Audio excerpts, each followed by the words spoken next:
Jadi kalau Anies dianggap sebagai simbol perubahan, tidak ada nilai tambah apapun kalau tidak berani head to head dengan Pak Jokowi, Bang. Nah, itu provokasi awal sebenarnya. Itu provokasinya Rocky Gerung juga.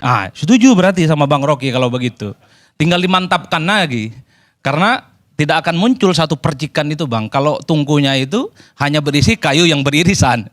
Karena pada prinsipnya kalau menghindari polarisasi itu nggak mungkin dalam pemilu. Kalau mau menghilangkan polarisasi, hilangkan partai politiknya. Lo masih Stalin aja sekarang terjadi polarisasi, apalagi partai politik. Karena kekuasaan politik yang dicari itu cuma tunggal, presiden dan wakil presiden. Dan partai politik yang bertanding di 2024 begitu banyak. Jadi Bang Noel sebenarnya jangan terlampau alergi dengan polarisasi. Yang penting tidak menggunakan fitnah, hoax, membabi buta, dan menggunakan cara-cara kekerasan. Kalau saling menunjuk soal gagasan apa yang jual belikan, saya kira oke.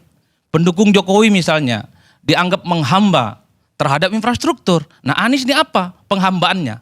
Pada ide dan apalagi nilai-nilai substansi pada demokrasi, tunjukkan itu sebagai nilai pembeda. Tunjukkan itu sebagai sebuah jenis kelamin yang berbeda. Bahwa rezim Jokowi saat ini tuh berbeda dengan yang akan datang di 2024 kalau mereka menang. Kan begitu, Bang. Nah, itu yang pertama.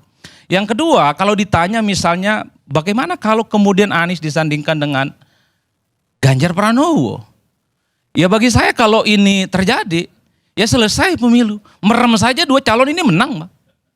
Merem saja menang. Tentu dengan tidak bermaksud mendahului kehendak Tuhan.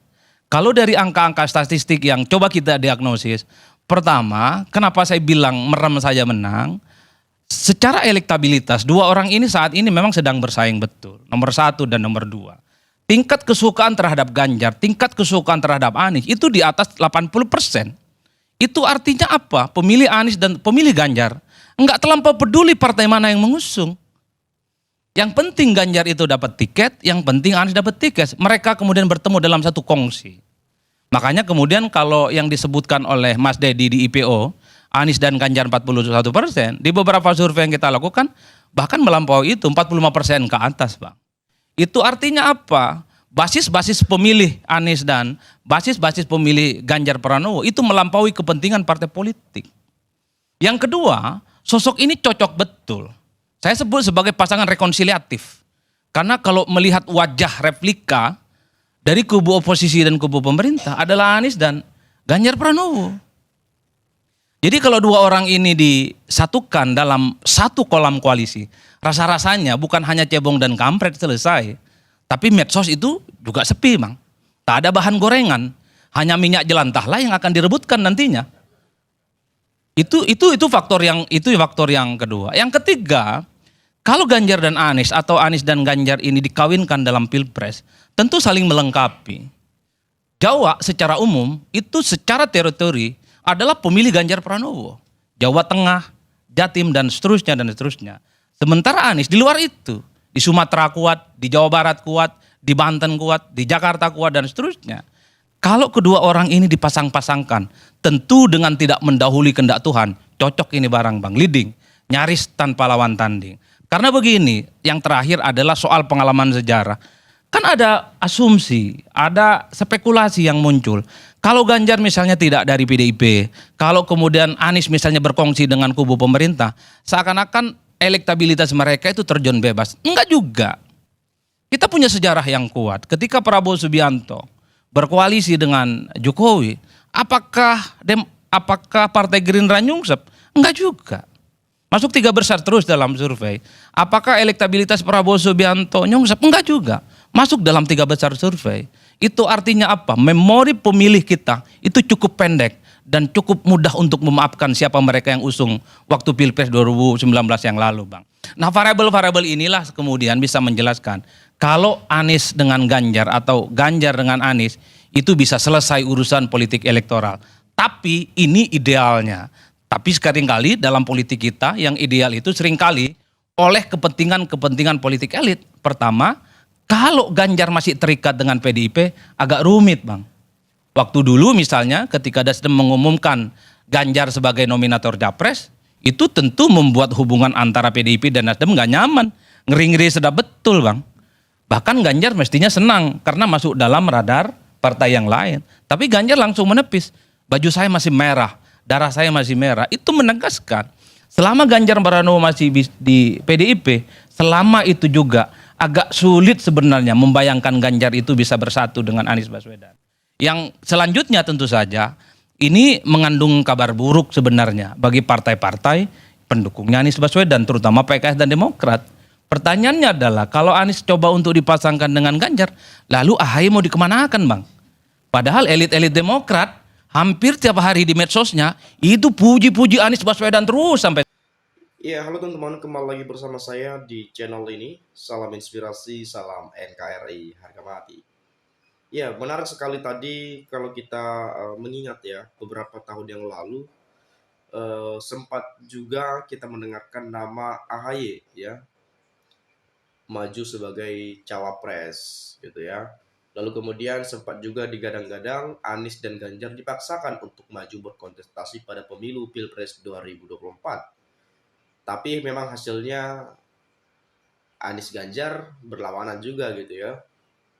Anies sama Gus Muhaimin, Ganjar sama Prof Mahfud, AHY nggak jadi nyalon.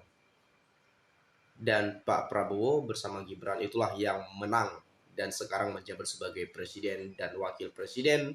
Meskipun untuk saat ini banyak tuntutan yang saya dengar untuk menggantikan wakil presiden Republik Indonesia melalui MPR. Saya nggak tahu ini atas dasar apa, saya nggak tahu ini bermula karena apa, saya juga nggak terlalu ngerti kenapa hal ini bisa terjadi. Ya, tentu memang kalau dari kacamata orang awam gitu ya, seperti kita-kita ini, ya mungkin barangkali ada sesuatu hal yang memungkinkan Gibran untuk diturunkan. Sehingga ada tuntutan itu. Ini saya rasa petisi yang sangat serius ya, bagaimana ini juga langsung disampaikan oleh para purnawirawan TNI dan juga ada dari mantan wakil presiden, ada Pak Tri Sutrisno, ini pernah di zaman Pak Harto dan mantan Panglima TNI juga, dan masih banyak sekali ya para purnawirawan TNI yang menuntut itu. Saya nggak tahu atas hukum apa, atas dasar apa gitu ya. Tapi apakah segampang itu ataukah semudah itu gitu ya. Lalu kemudian siapa nanti yang akan menggantikan?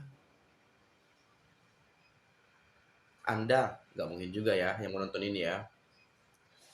Tapi bisa-bisa saja. Dan kemudian nanti bagaimana prosedurnya gitu ya. Nanti ya, diajukan melalui MPR, ya ketika MPR setuju dan lain sebagainya dibawakan ke MK, nanti putusan lagi dan putusannya itu yang nantinya ditetapkan gitu ya. Dan setidaknya nanti Presiden Prabowo Subianto memilih 2 orang untuk diajukan ke MPR, teman-teman. Nah, satu dari antara 2 yang dipilih itu akan mendampingi Presiden Prabowo Subianto. Apakah Gibran dimungkinkan untuk dimakzulkan? Ya bisa-bisa saja. Kalau ada pelanggaran-pelanggaran yang mungkin dilakukan oleh Gibran atau mungkin ada sesuatu hal yang memungkinkan Gibran untuk turun lah gitu ya. Nah kemudian saya coba kembali lagi di topik pembahasan video yang disampaikan oleh Bung Adi Praitno. Misalnya di sini saya coba baca dari Jalan Bos. Taruh mukanya Adi Praitno AHY. Adi Praitno persis kayak Kodari dan Prof Burhanuddin pengamat koneksi. Demokrat puji-puji Anies melebihi pujian kepada Tuhan. Mas Adi Praitno sekeluarga semoga Allah senantiasa memberi perlindungan, keselamatan, kesehatan, kesuksesan, umur panjang, rezeki, amin ya. Kalau Prabowo tidak bersama lagi Gibran, pendukung dari Pak Jokowi pada kecewa semua, cuma mengingatkan. Jangan undang lagi si Adi ini ngebacot plagiat dari narasumber orang lain. Aslinya Demokrat itu tidak menginginkan adanya perubahan di negara tercinta ini. tapi Demokrat hanya mengejar jabatan untuk ketumnya. Jangan sampai keduanya berpasangan, Ganjar dan Anies, pendukung Ganjar akan banyak yang kecewa. Daripada cawe-cawe buat orang lain, lebih baik istri bapaknya pres untuk wakilnya Gibran atau Bobi Nasution. Itu mantap benar. Pembangunan IKN akan lanjut. Adi Praitno nggak usah didengar dan nggak usah diundang. Kalau ngomong lebay, kalau merasa pintar kenapa nggak maju? Ya namanya juga pengamat politik teman-teman ya. Itu direktur eksekutif ya. Parameter hukum tata negara. Kemudian rakyat tahu Capres Prabowo dan Ganjar koalisi PDIP, tenaga kontrak lancar, banyak yang nganggur. WNI Cina tambah banyak jadi bos. WNI asli Indonesia tetap buruh, kapan bisa maju Indonesia. Ganjar maju Capres partai mana yang mengusungnya?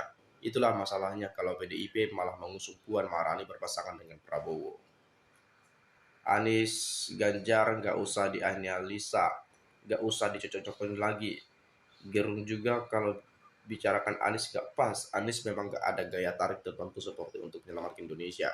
Toh memilih presiden masa lalu pakai gembar-gembor dahulu seperti jadi wajar semua. Hasilnya ya seperti ini, ribut terus sepanjang hari, ujung-ujungnya nggak mau turun, minta perpanjang dan periode-periodean. Kalau begini negara bisa bangkrut ya. Itu 2 tahun yang lalu teman-teman. Dan tadi saya menarik sekali untuk mengulasnya ya. Mungkin itu saja, kurang lebihnya saya minta maaf. Sekali lagi terima kasih. Salam NKRI harga mati.